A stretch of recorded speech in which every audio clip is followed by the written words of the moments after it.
This moment wasn't just another routine exchange in Congress. It was a quiet but devastating unraveling of a narrative that's been amplified far louder than the facts can support.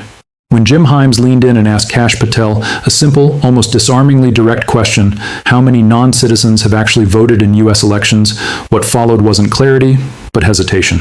And in politics, hesitation speaks volumes. The question wasn't complex, it wasn't a trap, it was a reality check. Yet instead of numbers, instead of evidence, we got deflection, uncertainty, and a vague appeal to other agencies. Because here's the tension at the heart of this exchange: a political system preparing to halt major legislative work over a so-called existential threat, while the very officials tasked with investigating that threat can't even offer a rough estimate of its scale. As Himes pressed further, the contrast became impossible to ignore between the rhetoric of crisis and the scarcity of proof. And that's where this clip cuts deeper than most hearing moments. It forces a question that goes beyond party lines. If the threat is real, where is the data? And if the data is missing, what exactly is driving the panic? I'm going to recognize the ranking member for 5 minutes. Thank you, Chairman. Director Gabbard, as was well covered yesterday in January, you were present at the execution of an FBI warrant at the Fulton County, Georgia election office at the direction of the president and to all appearances in connection with the president's false claims about the 2020 election.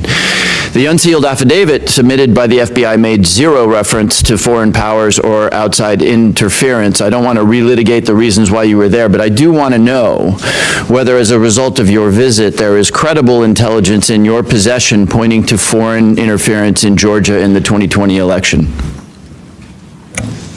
Thank you for the question, Ranking Member. As you know, over each of the previous elections, there is an ongoing effort by different foreign entities. Ma'am, it's a very specific question. Is there intelligence in your possession relative to foreign interference in the 2020 elections? Very simple, straightforward question. We are continuing to look at previous attempts to interfere in our elections and any ongoing threats that may exist for the upcoming elections. Okay, but can I assume that the answer to my question is no, that you have no specific intelligence related to foreign meddling in the Georgia election? We are continuing to look into this matter. Okay.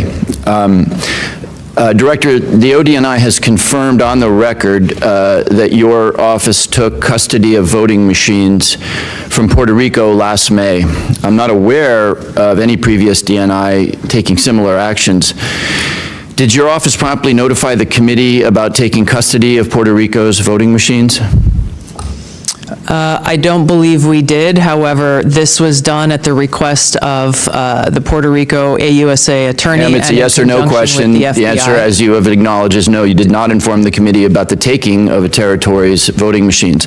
Is there a specific foreign threat? And I've read the reporting that you were looking for possible foreign threats, but is there a specific foreign threat that drove you to take this action? There were questions about whether or not there were vulnerabilities that a threat could have taken advantage of, and that was the purpose for their requesting us to look into those vulnerabilities. Where are those voting machines now? I believe they are held in a secure facility at ODNI. Have you or other ODNI officials taken any other state or territory's voting equipment into custody? Not to my knowledge. I want to turn on the subject of elections to a paradoxical thing. You will all be aware that the U.S. government is apparently going to grind to a halt.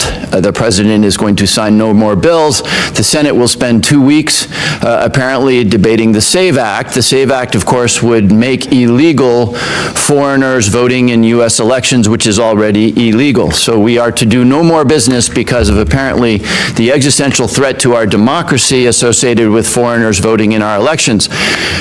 I am therefore puzzled by the fact that neither the unclassified nor the classified threat assessment makes any reference to risk or danger associated with foreigners voting in our elections.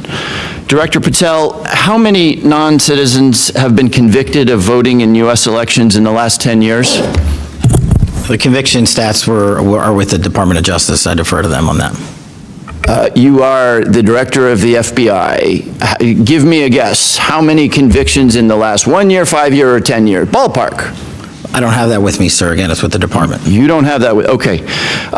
Director Patel, how many active investigations does the FBI have into foreign individuals voting in U.S. elections?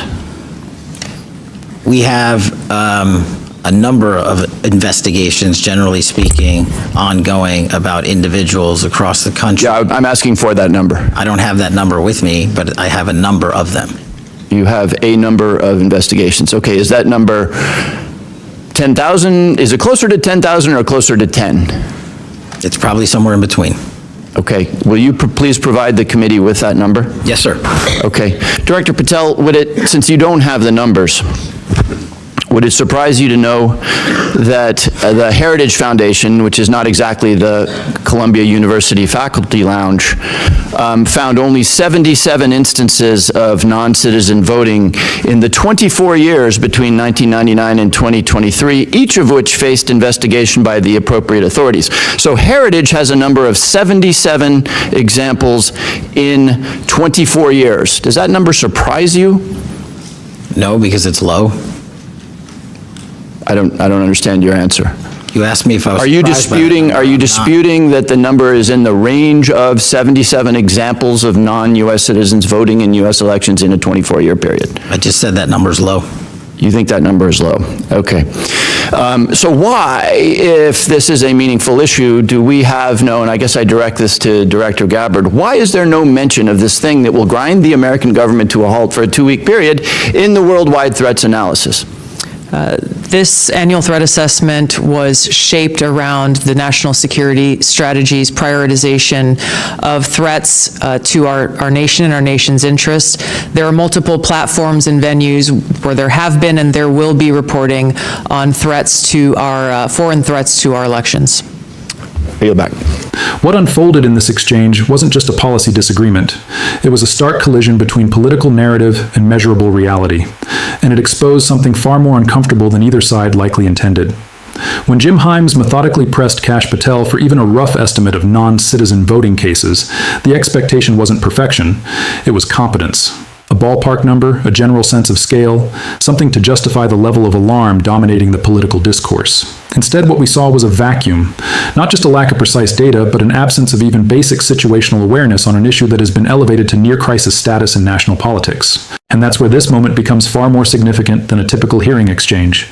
Because while lawmakers are preparing to devote legislative time, political capital, and public attention to combating alleged widespread voter fraud by non-citizens, the very institutions responsible for investigating such activity appear unable or unwilling to quantify it.